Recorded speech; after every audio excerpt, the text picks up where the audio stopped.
A lot of women think they're secure, and honestly, for a while, it looks that way. And today, that's what we're going to talk about. So sit down. You're confident, you're independent, you have standards, you have a life, you know your worth.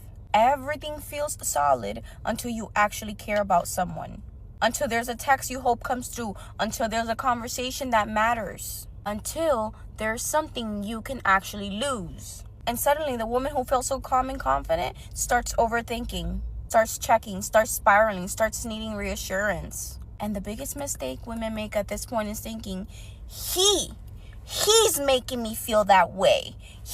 Now, don't get me wrong. Some men absolutely deserve to be cut off. Some men are inconsistent. Some men are walking red flags. Some men are unavailable. But that is not what I'm talking about, goddess.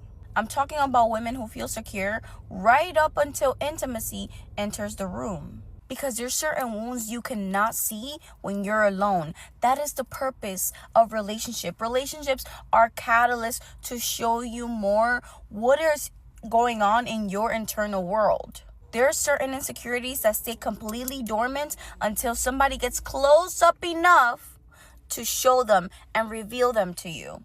And close enough to touch them. And unfortunately, most advice online don't talk about this. The advice is usually leave, move on, protect your peace, raise your standards. He's the problem. And sometimes that is true. But sometimes the discomfort you're feeling isn't a sign that he's not meant for you or that he's wrong for you. It is a sign that you're being introduced to a part of yourself that you never had to face before and that you will not face when you are alone, because there's no contrast. There's nothing giving you contrast so you can see what is internally in you. Because here's the truth that nobody wants to hear. A lot of women don't have trust issues. They have a capacity issue. A capacity for intimacy issue. A capacity for receiving love issue. A capacity for being seen issue. Capacity for staying connected to themselves while staying connected to someone else issue. I know, because guess who was that person? And if every connection eventually makes you anxious, if every relationship eventually makes you feel unsafe, if every man eventually becomes the problem and is the problem, always, at some point you have to stop asking, why do they keep making me feel this way? And start asking, what inside of me keeps getting activated when love becomes real?